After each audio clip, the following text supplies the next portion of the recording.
Last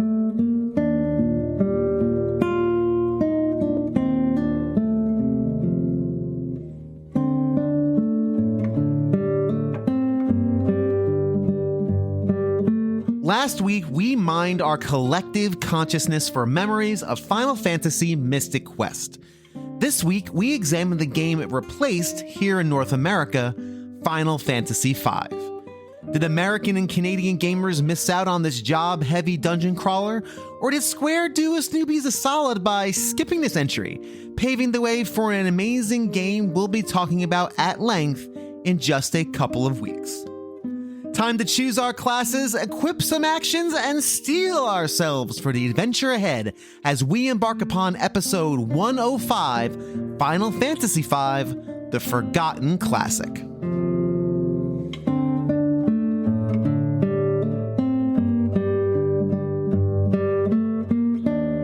Now, at the risk of episode spoilers, I was hard-pressed to find anybody who played Final Fantasy V upon release. Remember, those were the dark days of import games, which meant if it was a Japan exclusive, you're generally out of luck.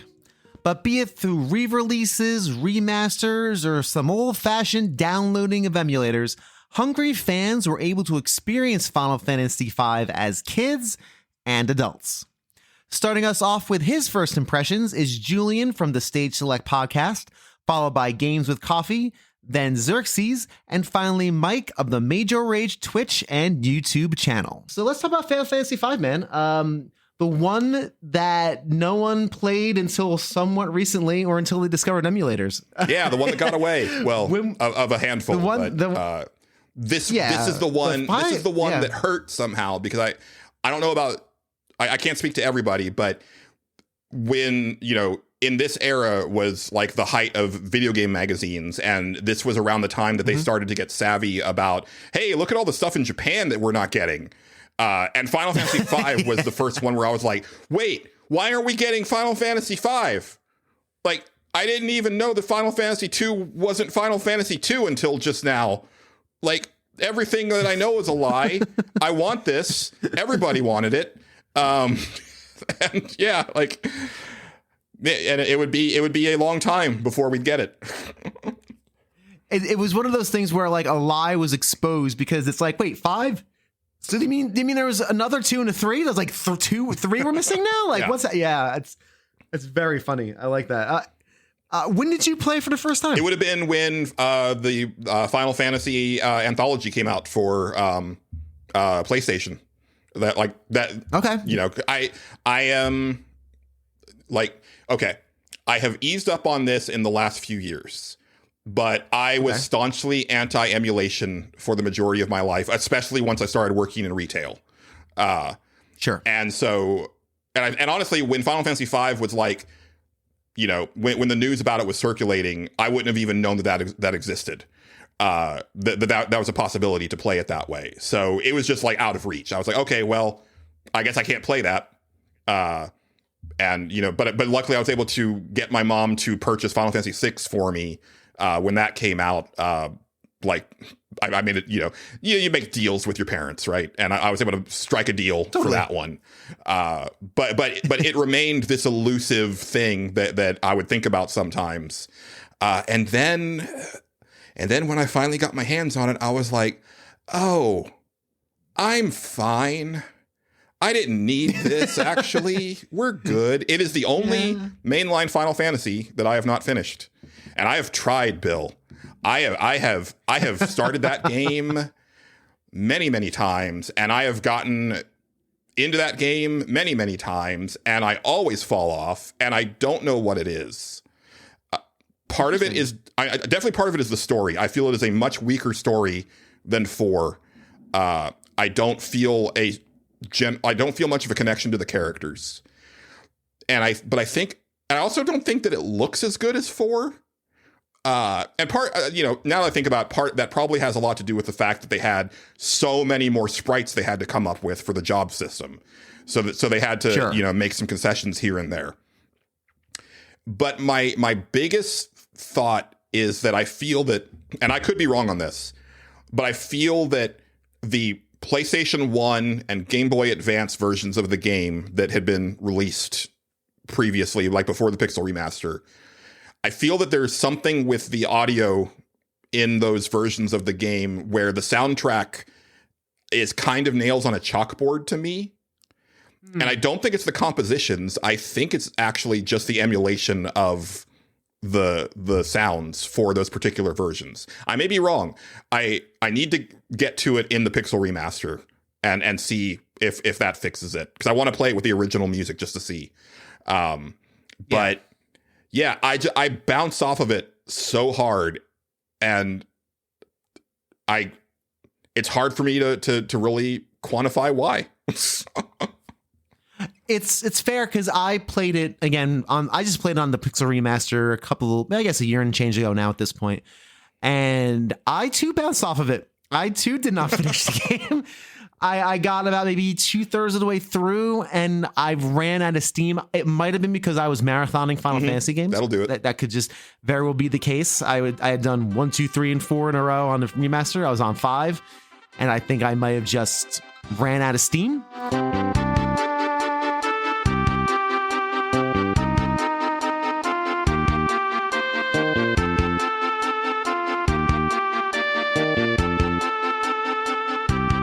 Final Fantasy V, if I go back to my old timeline that I mentioned all the way back a couple episodes ago, this would have been around the time when I discovered emulation.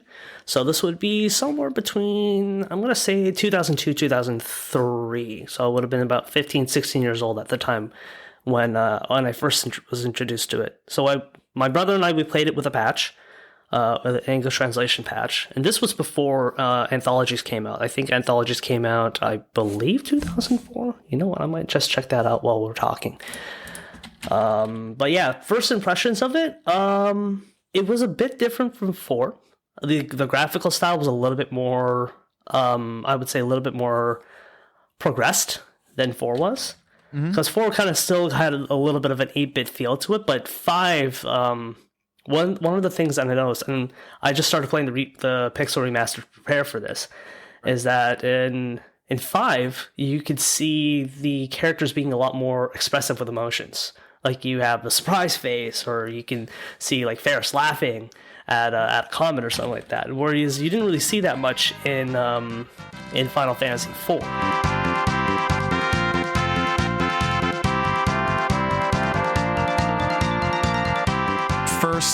What was your first touch point with 5?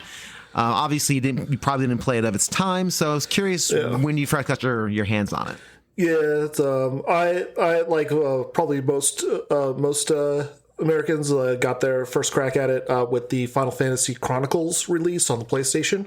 Right. So that was kind of like the eye-opening moment when, like, even though like Final Fantasy VII had been out and everything, and there was that obvious like discontinuity between the games, it was like that eye-opening moment where it's like, oh, so wait, so 3 is 6 and 2 is 4 and 5 is this game that we should have gotten but never did. But yeah, but exactly. Yeah, so it's like that was like kind of my my first crack at it. Nice. And what was your take on it? Because obviously you've been a Final Fantasy fan for a while. It sounds like you kind of grew up with the series. So you'd played 4, you'd played 6. You might even touched on 2 and 3 if you were playing on the Advance. But so what was your take on 5 when you first popped it in? Let's see. It was noticeably harder than any of the other ones. Because it was one of those games where they like kind of took the kind of like training wheels that like the original Super Nintendo ones kind of felt like they had. Like the Super Nintendo ones felt a lot easier in comparison. So like with this one where it was like, like the speed was faster, the attacks were more unforgiving. There was a lot more almost like unescapable one-hit kills if you weren't prepared beforehand, or you didn't listen to that one NPC that you didn't talk to in the back of the town. So it was one of those games where it's like there was definitely a kind of like a jump in difficulty levels, because it's like even after like already beating 7 multiple times before playing this one.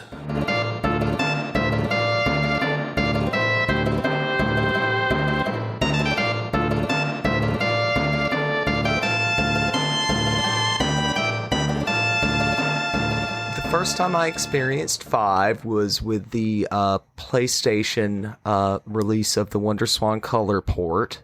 I appreciate 5, but it's not one of my favorites. It didn't really resonate with me very much, and I'm not sure why that is. I mean, it ticks all the boxes for Final Fantasy, especially if you want to talk about like the trappings, like the job class system and such. It's the big emotional story moment. You've got an iconic sacrifice there, in the form of Galuf near the end. Yep. Oh. Iconic music. I was just listening to a version of Battle on the Big Bridge earlier today that was done in the 7 sound font that I stumbled across on YouTube. Ooh. Oh, that's gotta be cool. That song is just... I can send you the link killer. If you would like. Yeah, please do. Yeah, there's a chat. Okay, I will. Throw it over, man.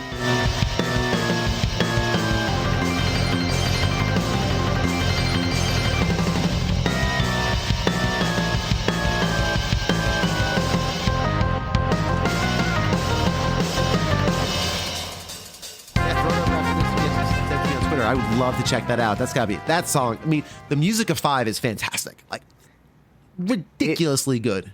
It is. It's good. I can say that from an objective point, but for some reason, it doesn't, as the kids say, hit like maybe the 4 or 6 or 7 soundtracks.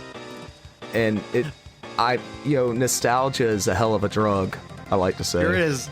But there is some objective bangers on that, again, as the kids say. And that's the bridge theme is definitely one of them.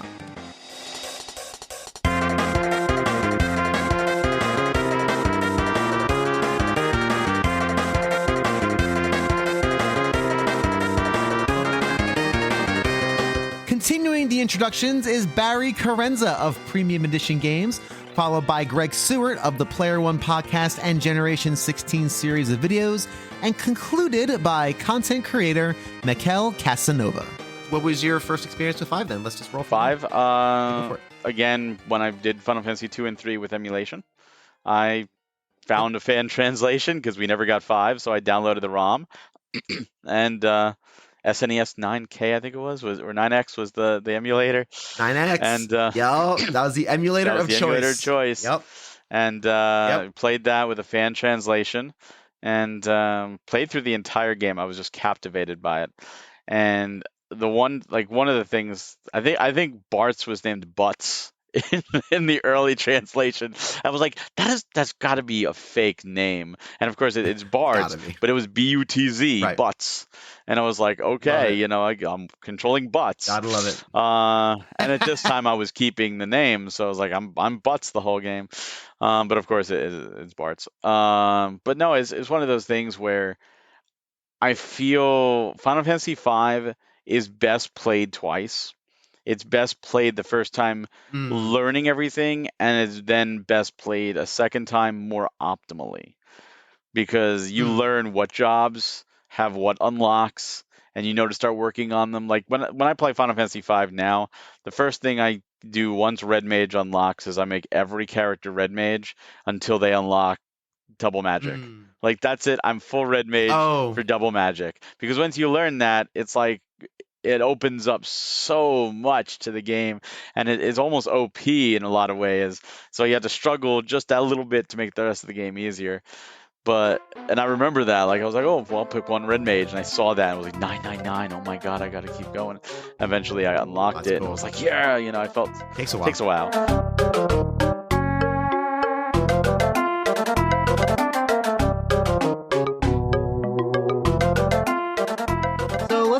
To Final Fantasy V, a game that no one played of its time, because unless you had a Famicom or a Super Famicom, and good for you if you did. I will full transparency. I played Final Fantasy V on the remasters. I did not finish it. I was mainlining the Final Fantasy games, and I just burnt out. I said I went. Psh. I can't. Yeah. What's your take on Final Fantasy V? What's the... I'm pretty similar to you. My first experience with Final Fantasy V was actually on an emulator. They wouldn't have been this was before you got translation patches or anything like that. But when it came out on the PlayStation, I forget if that was Origins or I think Origins. Is right. Yeah. So the reason, I mean, I would have played that anyway, but that also happened to coincide with when I started my career at Ziff Davis, working on their magazines, and I started at Expert Gamer. And the very first game that I did a guide for, because that's what Expert Gamer was a series of guides every month, was Final Fantasy VI from the Origins collection. So I flew in. I hadn't technically started working there yet, but I flew in for a week because Origins was in, and my editor wanted me to do a Final Fantasy VI guide. Now, of course, 5 needed to be covered as well, and that was covered by a coworker of mine named Andy Barron. So I sat and watched him play it because, of course, you could play it in English at this point. And I remember being really impressed by the visuals because I felt like they were a big step up from Final Fantasy IV. Mm-hmm. Final Fantasy IV, for as beautiful as it was, it looks like an early Super Nintendo game. Yeah, right. It does. Yeah, absolutely. It's they're using some of the special effects and everything that the system allowed them to use, and that was fantastic. But 5, I think the tile work looks much better. Like it's just it's a much more intricate looking world. It's got way more texture to it. So I thought that was pretty cool. But also, it was through the lens of someone who'd played Final Fantasy VI, and Final Fantasy VI looks that much better than 5. Right. But I remember watching Andy play it, and I remember watching him fiddling around with the jobs, and I thought it was so neat how the character sprites were, for the different jobs, still fit the characters that you were changing the job for. Yeah. You know, because having grown up with games at that point, I kind of just expected them to all look the same. Right? Like if you change to, and I don't know what jobs there were in Final Fantasy V at this point, but, you know, if you change to a paladin, right, that all 4 or 5 or whatever many characters would look exactly the same, and they didn't. I thought that was really cool. And I love the idea behind the job system big time. Like I'm a big fan of the premise. Yeah. But then when I'd finished that guide, and I got my own copy of Origins, I'm like, I'm going to play Final Fantasy V. And boy, I just did not like that game at all. At all.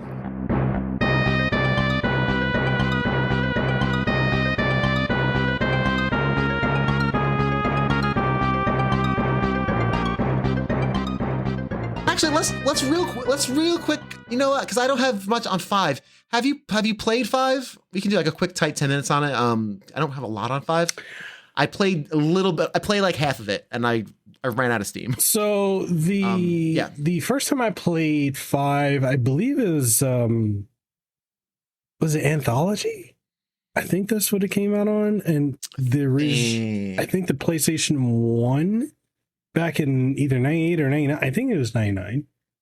I could be mixing it up, but I know they re-released 6 and I believe 5, and then they also did 4 and Chrono Trigger, which was a weird combination. I get it, but it's like Chrono Trigger is not really Final Fantasy. But anyways, I look, and if you haven't played Chrono Trigger, please do it. Please, that game is oh my god, so good. It still holds up to today. I played 5 on that PlayStation 1 re-release, and it was the Final Fantasy collection, right, on PS1. Yeah, so that was the first time I played it, and story-wise, I barely remember it. I couldn't tell you. Like none of the characters really stood out to me, to be completely honest. I mean, you know, Butts or Barts or Barts. You know, and who else is there? Is Lena, and I think so you have Barts, you have Lena, Cryo? You have Galuf, who's the older guy, and Faris, who's the pirate captain. Faris, the pirate captain, with her. I think she has the dragon that, or the is it not dragon? What's well, that's a dragon. Yeah, she has like a dragon. Yeah. So it never. I played through it and I beat it, and I think I played through it again on the Pixel remaster, and I was just trying to wait for it to grab me, and it didn't. And I understand. Okay, so we look at the gameplay. The job system really got greatly expanded. So if you like 3, I think 5 you will enjoy. For the job system, which was further improved upon in 10.2, but I think it's ultimately a forgettable entry, and I understand why they didn't bring it to the West, because nothing about it really, at least to me, and I know I could probably offend some people by saying this, but I don't feel it really stood out. Like, you got, honestly, I will put 3 above it, but you got 4, great entry point. 5 is just there, doesn't really do anything. It's like, it's a cheese pizza with the most bland cheese ever. I think you got 6, which is just yeah.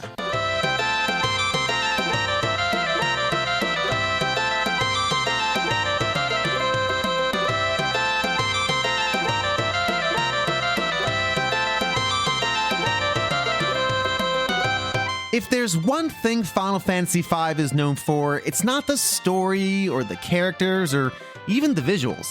It's the job system. To talk about this evolutionary take on classes and roles is Julian, followed by MageORage Mike, then Xerxex. I think it's an interesting game, and I think it's an interesting game, but as far as just the scope of it and the characters, I think so much effort was put into the job system, which I think is actually very good. It's one of the I love the concept of the job system in Final Fantasy V, where my time isn't wasted. It feels like, because even when I'm leveling up other jobs, I can use abilities in those jobs on my character. So at least I can say, hey, I really want this ability. I like this ability. I haven't wasted my time leveling my monk or my isn't it a monk? I think it's a monk in that game, or black belt, whatever it is. Yeah, for leveling up my monk to get this ability, because I can still have the bare hands ability on my fighter when I'm using a time mage. I can still have bare hands or whatever it happens to be. That customization for me feels very natural and good, because again, I'm not wasting time when I'm leveling all these other different jobs. So I think it's a very, very clean way of doing it. But I think the sacrifice in that is you have these 4 characters that you basically are with the entire game that are not terribly interesting. Yeah, and that's a big part of it for me, honestly. Yeah. And I know you've said that, job system is not necessarily your cup of tea. I love a job system, but I think it's because for me, I would have experienced it first with Final Fantasy Tactics, which is like the distillation of the Final Fantasy V job system, which itself was an evolution of the one from 3, where you do have that ability to mix and match the jobs and kind of come up with like really fun ways to break the game. It gives you that flexibility, and that continues to this day. Like even in non-Final Fantasy Square Enix games, right? Like the Octopath series, the Bravely Default series, they have the job system, and it still has that mix and match ability. Final Fantasy 11, the first online one, you have your main job and you have your sub job, and your sub job is always going to be half the level of your main job. So that it should have, like, on paper, it gave you the way to like mix and match jobs in interesting ways. But of course, it was an online game. So then, of course, you get into the meta where you get into situations where why are you subbing that on this main job? Like, that's not viable, right? It's like, well, but I just thought it'd be neat. It's like, well, but you're not going to be in our party if you do that. So, but at least, but the idea was strong, right? Like it was there. And I do love that aspect of Final Fantasy V. And I'm hoping that, on this revisiting through the Pixel remasters, because I want to go through the entire series, because now we have the Pixel remasters. So it is a very easy thing to do now, to go from 1 through 16, on modern consoles. So I want to do that. And I have forced, I have made a rule. I've drawn a line in the sand. The line must be drawn here.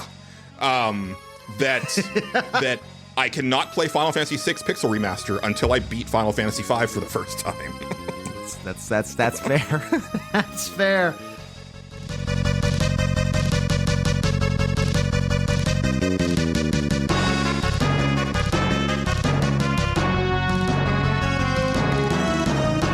I really liked 5's job system. I grew up not liking job systems because I always felt like I didn't want to start over, and I felt like I would pigeonhole myself into a certain class and was unsure if I was doing the right thing. I love the way 5 treats it. I think it's a really smart mechanical move to make it so you can adopt abilities you get from other jobs in your existing jobs, so it doesn't feel like you're kind of wasting time, and which would always be my concern. So I like the job system of 5 a lot. I think it's really, really interesting and good. What's your take on it mechanically? Mechanically, it's very solid. I would say probably the best take on job class of the core entries, or of at least of the early entries. I feel like Tactics probably does it best. Yeah. But that it has the benefit of being like, that is, 3/4 of what it has to do mechanically, so you can put all your heavy lifting and focus into just making the job classes just work right. Yeah. But 5 does that. It balances it with active time battle, so it took what it had done before and built upon it.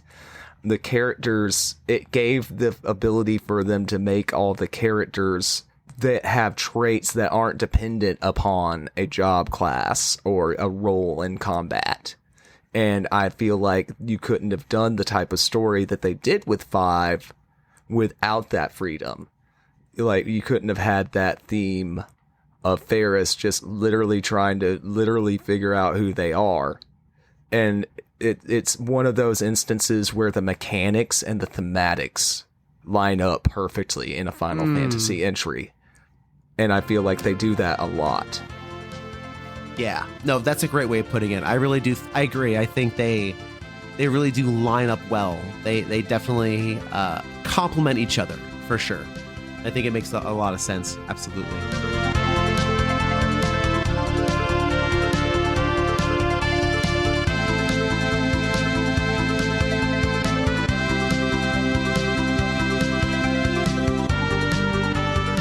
I'm trying to remember where this slots in because we didn't have about like where job systems had, because the biggest thing about 5 was the invention of that job system.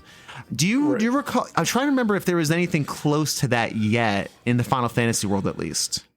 Oh, obviously Tactics. Oh, Tactics, right? Yeah. Okay. I'm trying to remember when Tactics came out. Was Tactics around the same time? Because my PlayStation era is fuzzy because I wasn't a big gamer at that time. Let's see. It would have been like it probably would have been around the same time, if not like a year sooner. Okay. So you already had a flavor for a job system then. How do you think 5's job system kind of holds up to, again, Tactics, of course, is a classic. But how do you think that job system holds up when you're playing it nowadays? Overall, I mean, I'd say like as far as like all job systems across all the Final Fantasies, I think the only ones that even like holds a candle to it would probably be 10-2.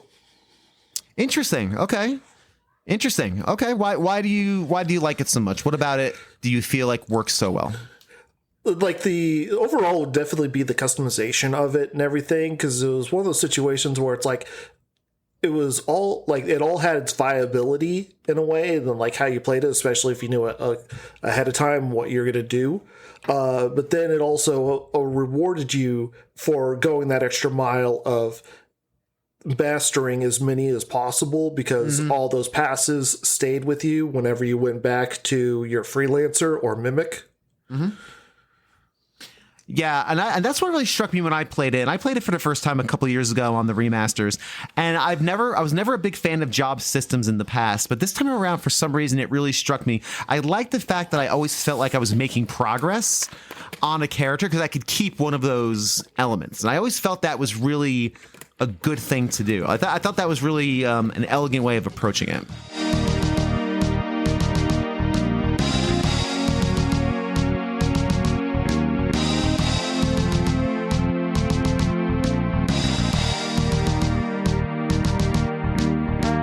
Keeping the job train a-rolling is Games with Coffee, followed by video game journalist Aiden Moher.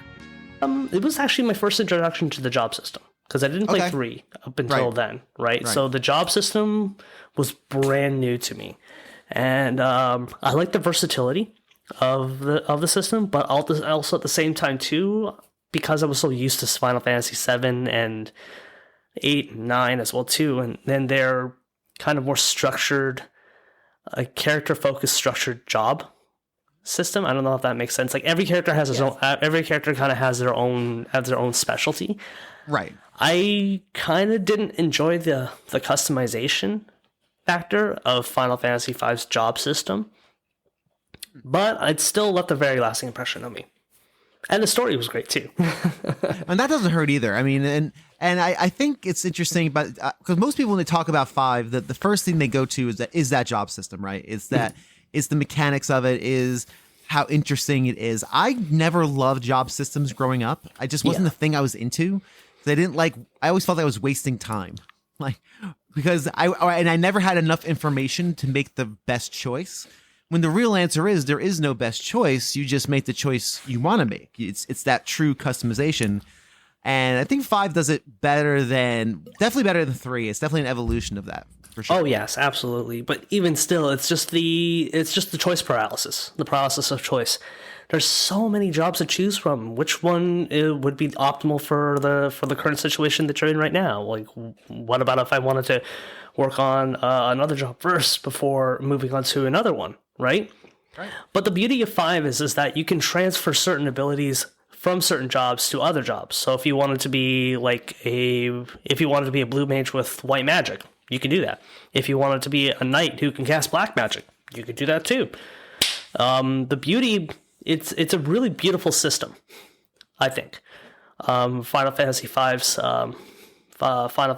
job system, it's a really beautiful and intuitive system that helps elevate the whole job experience, in my opinion. Yeah, I agree with that. And I love that. My favorite thing about it is the fact that you can actually keep a certain ability even if you're not in that job. That really helped move me along to say, you know what, I really want to keep the black belt ability. 'Cause I liked having that ability on because it gives me more. It's been a while since I've played it now, but it gives me more something, and I want to maintain that even though I'm not going to be a black belt class. I think a lot of that customization really helps in keeping me engaged and wanting to kind of get everything up to par. Right. It's the versatility of like using the black belt's ability for a black mage. That opens up a lot of strategic opportunities to approach enemies in games, in this game at least.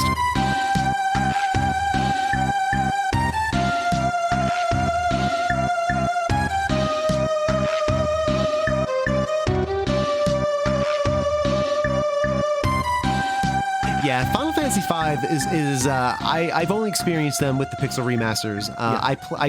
My first game was Final Fantasy 1. I played that of its time in 1990. I was 10, and talking to my friends on the playground who also played it, and I'll tell all those stories on the show. Yeah. And of course, Final Fantasy 4 I never had. So American 2, I never owned it. I played that relatively recently, probably within the last 10 years. And of course, 6/3 I played obsessively. I've played numerous times.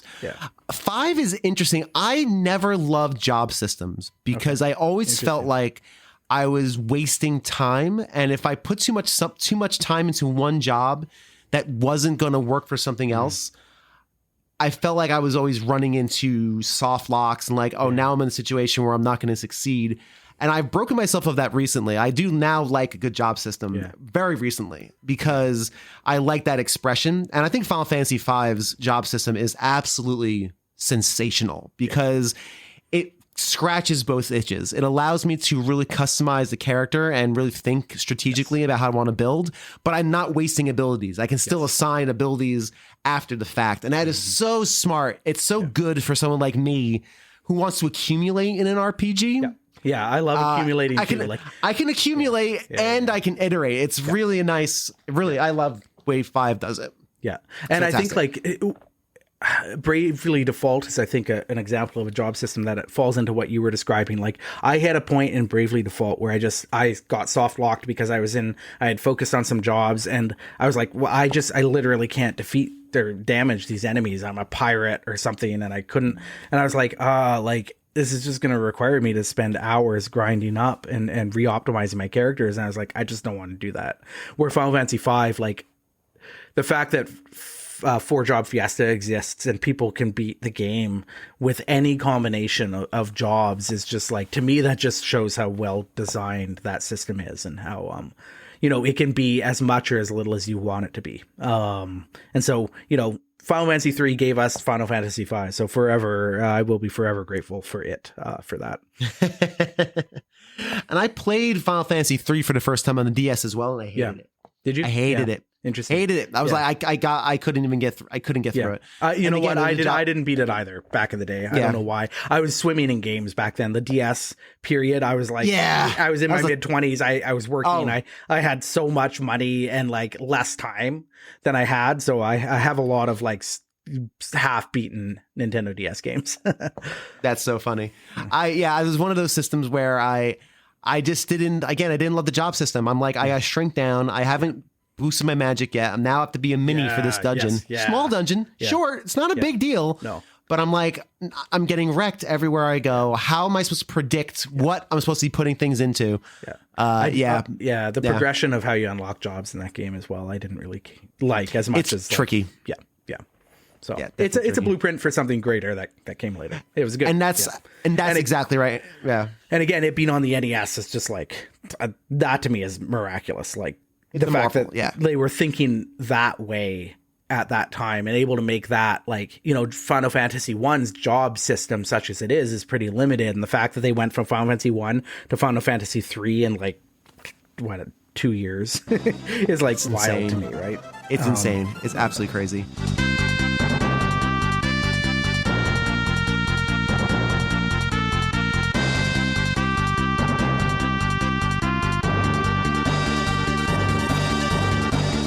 Time to thank my amazing, wonderful patrons for their amazing, wonderful patronage.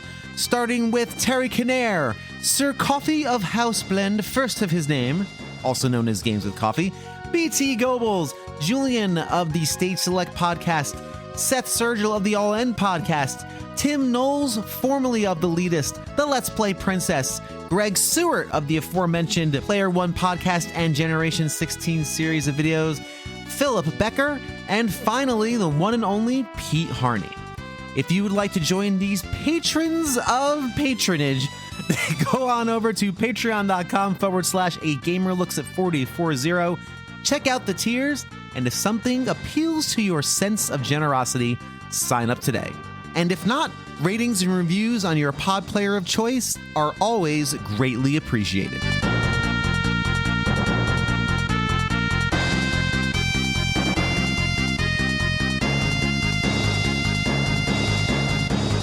Despite what detractors will tell you, Final Fantasy IV is more than just a slick job system. There are actual named characters moving the story forward. Now, while I think everyone would agree Bart's is no Cecil, there are still arcs to experience.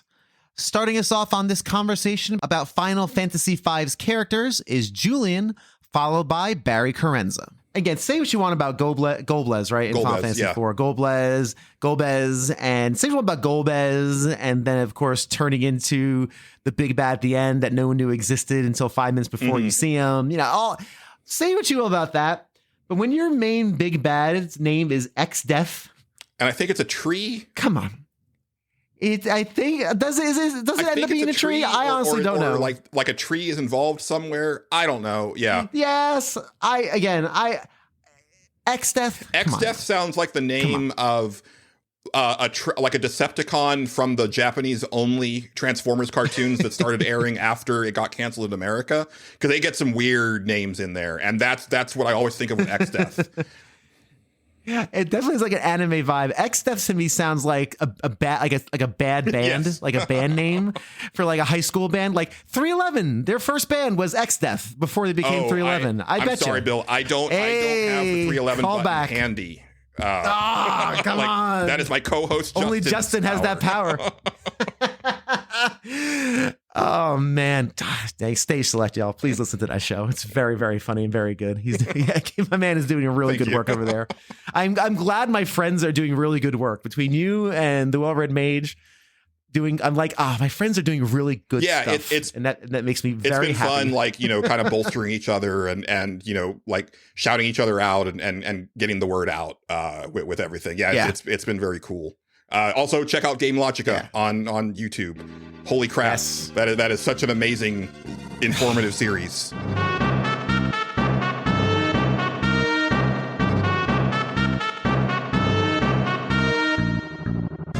All that stuff that it does to kind of help ease that friction of learning these new things was very good for me. And that will kind of unlock job systems for me. So I'm glad I played Bravely Default before I played 5, because now I can really appreciate, this is actually really cool and good. I like having this customization. I just wish there was a better story / selection of characters to wrap that around. Absolutely. And you have, and look, I know that I criticize the soundtrack. Again, I feel that might just be the versions that I've played of it, but Battle on the Big Bridge will always be a banger. And so, if nothing else, Final Fantasy V gave us that, and it gave us Gilgamesh. Yes. So, I was going to bring up Gilgamesh. Gilgamesh is pretty amazing. I love me some Gilgamesh. I love a good Joe character in a Final Fantasy game, or any game really, but especially in Final Fantasy. For some reason, they land more often than they don't. And Gilgamesh is a really fun one. I think so too. Yes. And honestly, I can't say for sure if I've gotten to him in Final Fantasy V, but I've encountered him in other games where he is just amazing. And it starts here, right? That like he's been in, various games as like either hidden boss fights or summon characters, or he is in one of the craziest quest lines in Final Fantasy XIV. There's the Hildebrandt line of quests, which turns the game into this bizarre anime, like by way of like Ace Attorney that shouldn't work but does, and Gilgamesh is a big part of that stuff, and he's hilarious. And I think I got a little inkling of him in Final Fantasy VII Rebirth so far, so that's exciting. I'm always happy to see him. I love it. That's great. Yeah, he's been in a bunch of them. Was he in 6? So I will never not take the opportunity to shout out No One Can Know About This, a podcast where they play every Final Fantasy. I hope, Bill, that you get a chance to talk to them for this series at some point. Cool. Yeah, I'll have to reach out. I just finished the Final Fantasy VI season for like the 8th listen through, and there is a recurring character in the original Super Nintendo American version of 6 called Siegfried or Siegfried, depending on where you talk to him. That I feel is supposed to have been Gilgamesh, but got mistranslated. I'll have to see in the Pixel remaster if that bears out. But just as I've listened to them play through that game 7 or 8 times, every time they get to that part, I'm like, this feels like it's supposed to be Gilgamesh. And it just feels that way. That's so funny. You're right. That little small recurring character that's somewhat ineffective, but somewhat annoying, but still entertaining. And you're happy he shows up like, hey, what's going on? And also because he is connected to Ultros, which is the joke recurring boss character in 6. So like, I can draw the lines between all of this stuff. Like I can put it on the corkboard, and like it all makes sense in my head. You got the beautiful minds lines going and the pins, and okay, it's very good.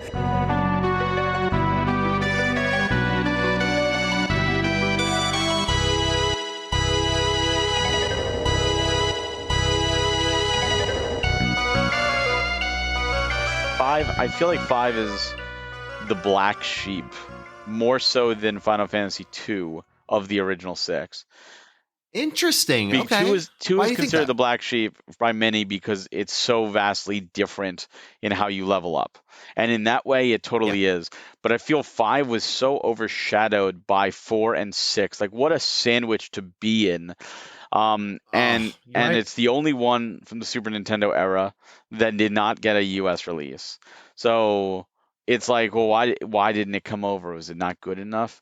So a lot of people, when they say, what's your favorite Super Nintendo Final Fantasy, the majority say 6, then 4, and then you have a few that will say 5. So because people hear 6 and 4 way more than 5, I feel if they're going to experience it, they're going to go to those first, and they're going to overshadow 5. And I feel that's a shame because 5 has its own merits, its own story. And there's a lot of that. Gilgamesh. I mean, come on. Gilgamesh was introduced in 5. Battle of the Big Bridge. I mean, what a tune. The Big Bridge is so what good. a tune. That song is banger. Gilgamesh is the only character that I'm aware of in Final Fantasy history that is able to transcend dimensions and is the same character in every single game he appears in. It is the same Gilgamesh. That's fair. Interesting. I didn't know that. That's interesting. Huh. Even in Dissidia. I don't know if you played the Dissidia games.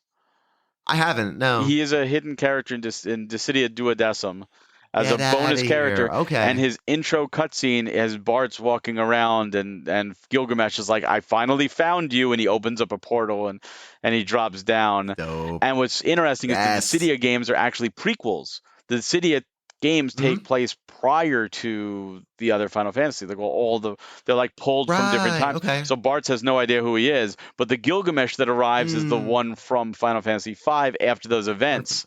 So he's like, I know who you are, and Bartz is like, I have no idea who you are. And he's like, who I so are. it's interesting, and every Gilgamesh is the same Gilgamesh.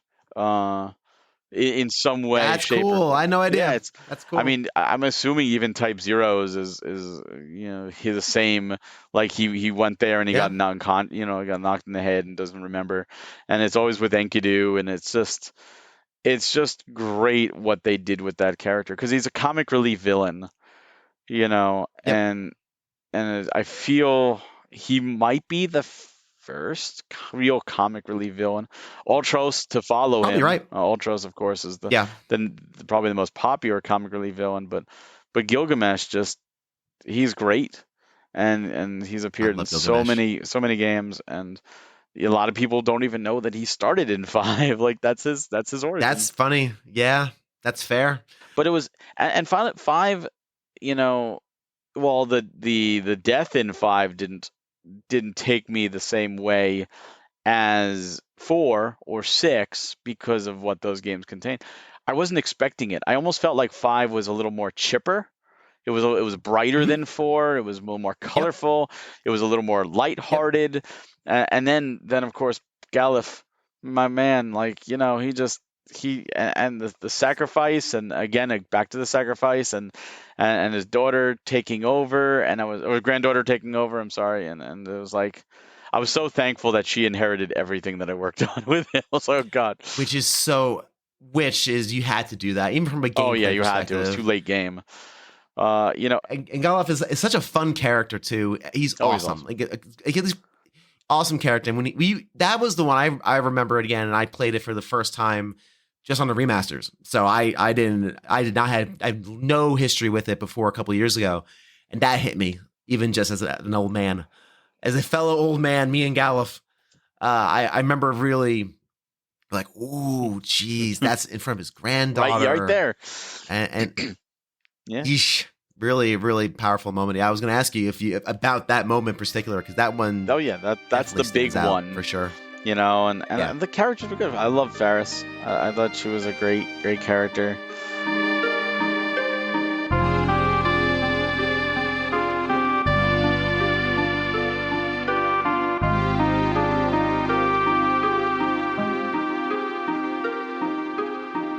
Continuing our quick but hopefully quality deep dive into Final Fantasy V, Greg and Julian return with some warranted criticisms, Coffee combats the negative with glowing praise, and Barry returns to chime in on the many versions of this once lost title. What do you think held you back from that?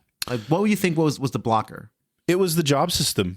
Yeah. As much as I love the idea of it, in practice, I don't like it. And I have to entirely on me. That's not me saying that I think it's bad design, because I know the kind of gamer I am, especially with role-playing games. And actually, I was joking about this with one of my co-hosts previously, most recently actually, where we were talking about how we didn't use, we were talking about Lunar, the Silver Star, and how it has an AI setting in that game where you can just tell it to, you go into a battle, you just set it to AI, and it's an auto battle. It's an auto battle. And we were talking about how we never use it. And I was asked, well, how come you don't use it? It's like, because I am so stingy with everything in those games. Like I won't use a potion unless I absolutely have to. I hoard everything. And I'm in those types of role-playing games, I sort of meticulously plan. And if I was to get into a situation or get into a dungeon where I clearly not tackled it properly, I'd back out. I might not necessarily cancel and load, but I would get out of there. And, I'm going to start fresh. I'm going to do this again. And I felt like in Final Fantasy V, whether that's true or not, that's how I felt from the word go. As soon as I could start picking jobs, I'm like, well, am I picking the right job? I don't know what's the right job. I don't know. And I don't know anything about these characters. I don't know anything about these jobs. I don't know what a good mixture is. I don't know what a good group is for whatever the next task is, because I've never experienced this game before. And it was way too anxiety inducing for me. I just couldn't take it. I've played through it with a guide and liked it for what it was, but if it had come out in like 92 or 3 or whenever, it may have, reached our shores had they decided to localize it. I don't know. I don't think I would have been down with it at all. I think it would have hurt my love of the series.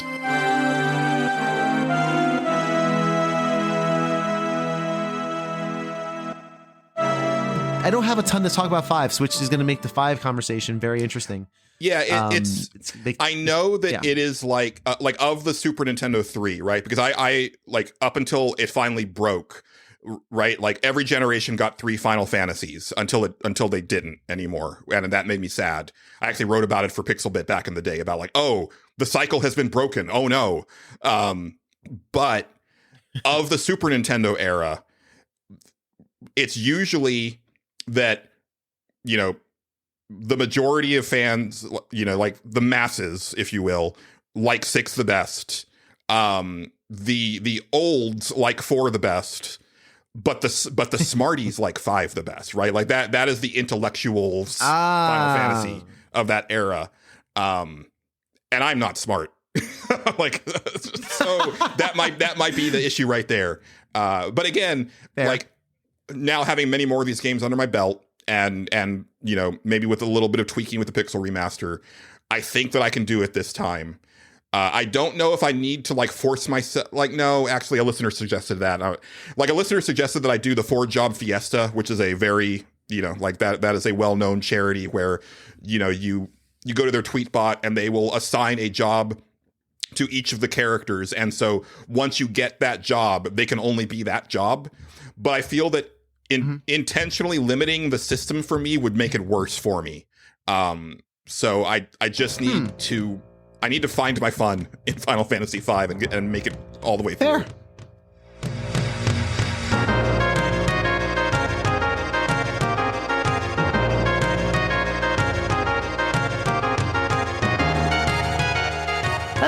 That's wholesome Final Fantasy stuff right there.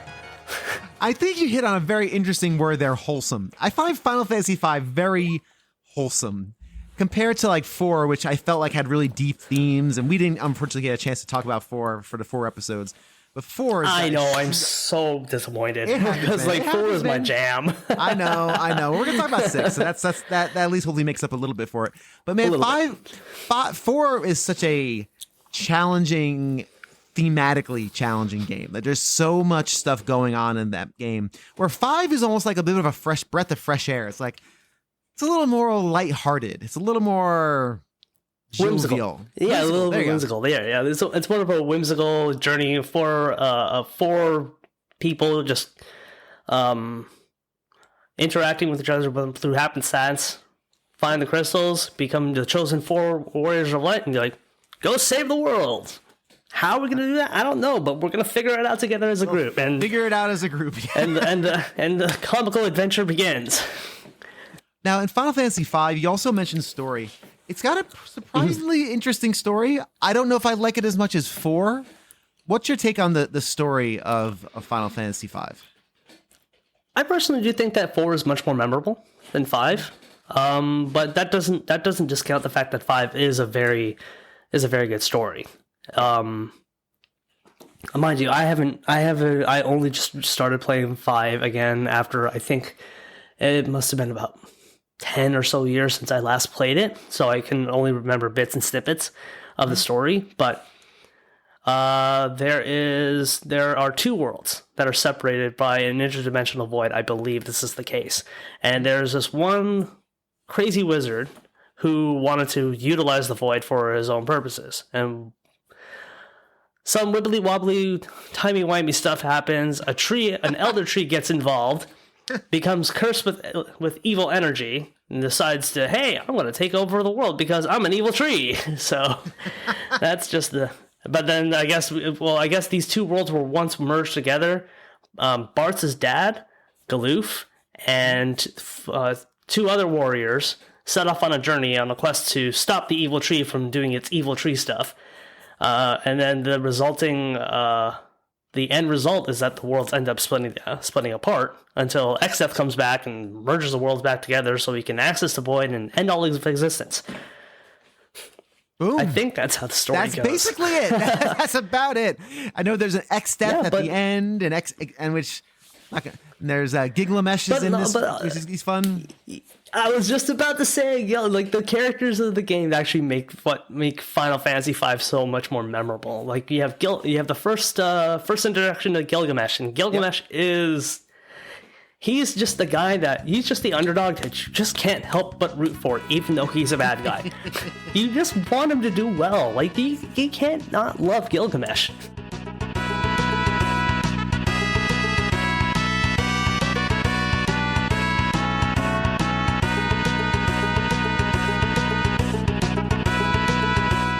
And it's so weird with Square because like the Pixel remaster now, like when they did it for the Game Boy, they did the Game Boy Advance versions, they added new things and then they took them away in the Pixel remaster, and I'm like, why you do this? Why? I heard about that. Why do you add stuff in one remake or one port and then take it away in the remaster? It's so silly. I don't get it. Like you've already created this content. Just give us the definitive version of the game. Because they added characters, they added jobs, they added summons. I was like, what? Like, why? But I never played the GBA version. I have it sealed still. I bought it and I just never got to it. Oh, cool. So it's like, all right, well, I'm gonna have it now as a Final Fantasy collector. But like I said, I got when I got the PlayStation version, I'd already beaten it. So I'm like, I'm just getting it for posterity and to watch the opening cutscene that they added in.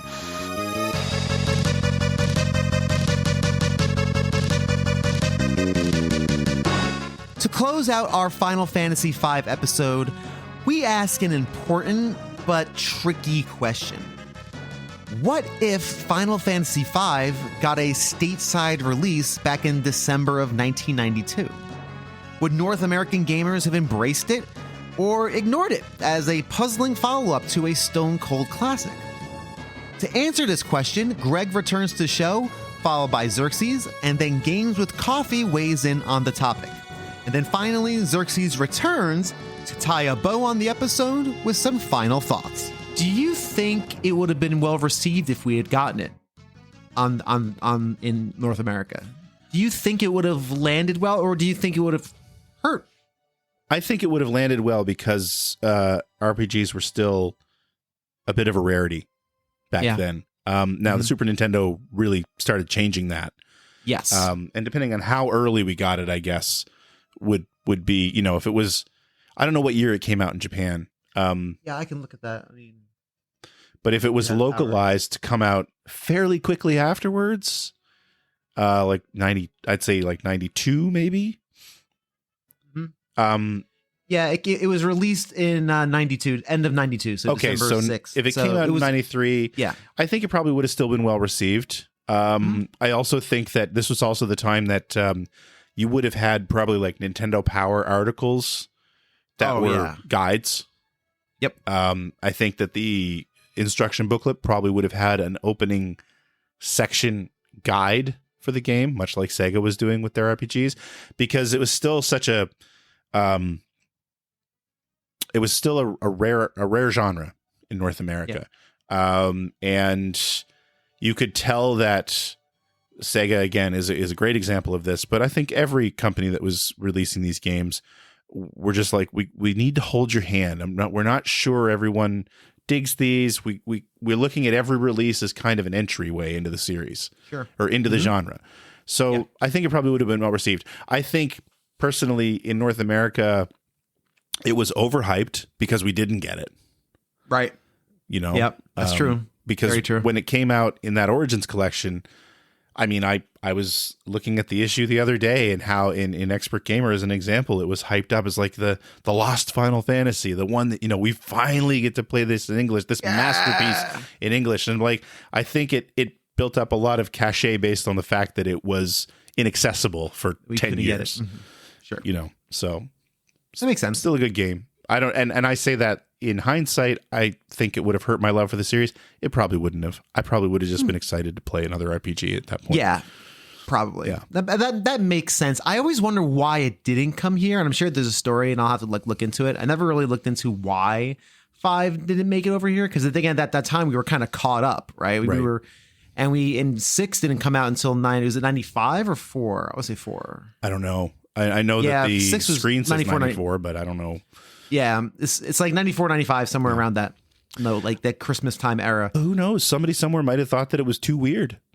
Yeah, maybe the job system itself. Maybe it was just like, American gamers are just not going to get this weird job system, which I actually like their job system. I like the fact that in Final Fantasy V, I'm not wasting my time leveling things I don't use, because I can take those abilities, at least one of them, and apply it to my current build. Yep. And that for me is enough to make it worthwhile going through the experimentation and the iteration. That's enough. That's like, okay, that works for me.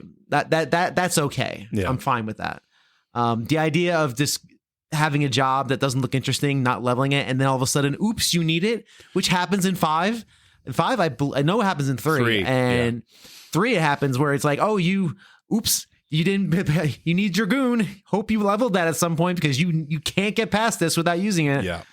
It's those little gotchas are so frustrating. And they remind me a lot of They remind me a lot of another genre that I love, but I absolutely recognize that this is an issue. They remind me a lot of like the old Sierra adventure games, where you could just get into these what felt like unwinnable, and in those games they were unwinnable sometimes, but you get into what felt like these unwinnable situations through no fault of your own, because you didn't prepare for something you didn't know was coming.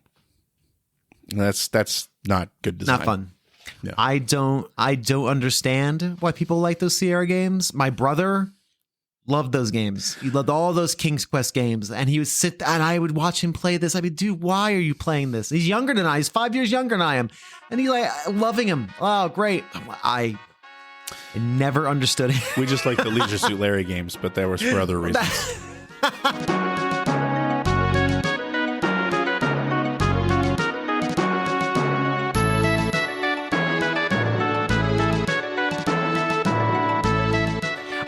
This is an interesting question. I've been asking this because my Final Fantasy V episode is likely going to be one of the shorter ones, just because, again, there's not as much historical, with the people that talk about it.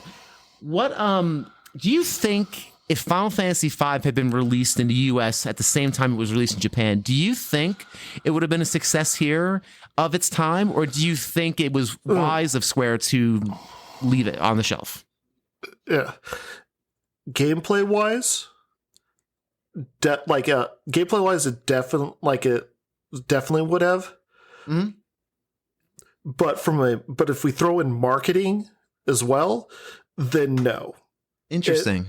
Because it was one of those situations where you look at it where it's like Final Fantasy 2 came out and it sold pretty low, like so low that Squaresoft was decided that, you know what, these guys don't really like this. Let's give them Final Fantasy Mystic Quest just to like teach them how to play RPGs again.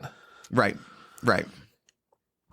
Yeah, because I think it was one of the, like, I think they did a good job of bringing it out after like kind of like the internet started to become more of a thing, and it was able to kind of get, kind of make itself known that way. So, because like I think 7 needed to come out first to get the masses to, to bring out the masses to Final Fantasy before a more niche game like that could come out.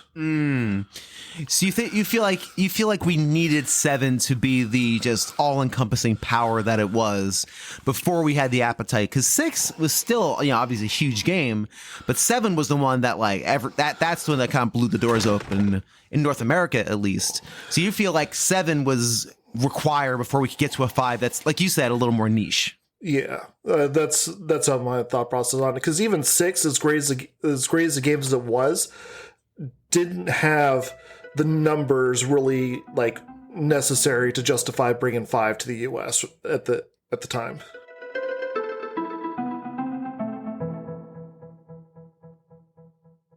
Now here's my one of my main questions, because the Final Fantasy 5 episodes will be very short. It's a quick one. There's not a ton to talk about. Do you think Final Fantasy V would have done well in the US if it was released after Final Fantasy IV, in order? That is a very good question. I feel like it would, because when Final Fantasy VI, Final Fantasy III, was released, the job system didn't exist anymore, but they were leading into a more of a hybrid system where you can customize your characters to the nth degree. And that would eventually carry on to 7, where even though every character has their own specializations, you can tweak them and customize them in so many different myriad ways with materia. So like 6 was kind of a lead up to 7, but 6 even then had such a complex system with the Esper system and being allowed to learn magic through that. I feel like 5 would have been just as receptive, because it's almost the same. You gain ability points to unlock new abilities for your jobs, and then you could transfer them to different sort of jobs after that. So I don't. It's a really mysterious thing why they didn't release 5 in the US, because looking back on it now, I feel like it could have had a really good chance being released at the time it should have been released.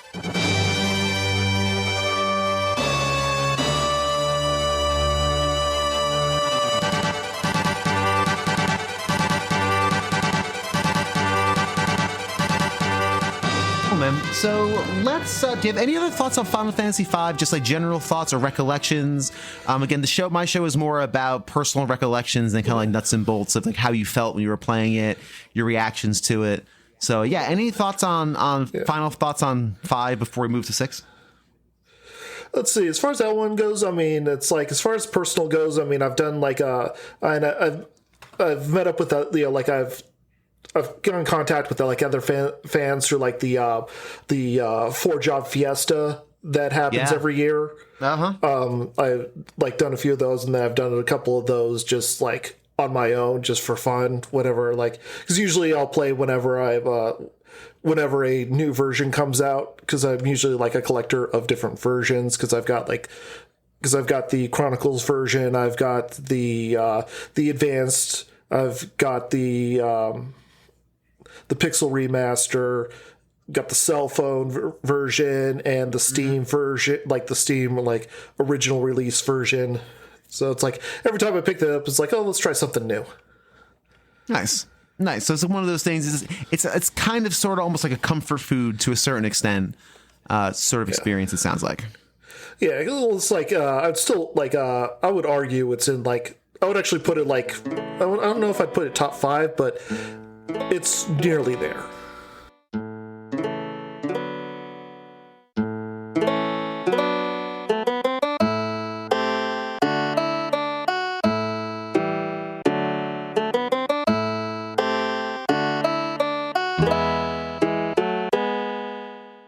thank you so much for checking out this edition of A Gamer Looks at 40 and our trek through Final Fantasy V. It was a really interesting journey. I really enjoyed hearing people's stories of playing this game either on remasters or re-releases on emulators. I don't know, this was an interesting one for me because not many people played it of its time, yet we still have some really awesome memories of it. So thank you for checking out this episode. Next week, we're going to have a Tales from the Bargain Bin. So just in case you're thinking, what? Stop with the Final Fantasy. I'm not a fan. A break is happening next week. We're going to do a Tales from the Bargain Bin episode. And then we begin a month-long journey, soiree, deep dive, I don't know, something else on Final Fantasy 3/6 for the Super Nintendo. This is a game that's vitally important to me and really important to a lot of people, so I am extremely excited to get this going and get these episodes off the ground.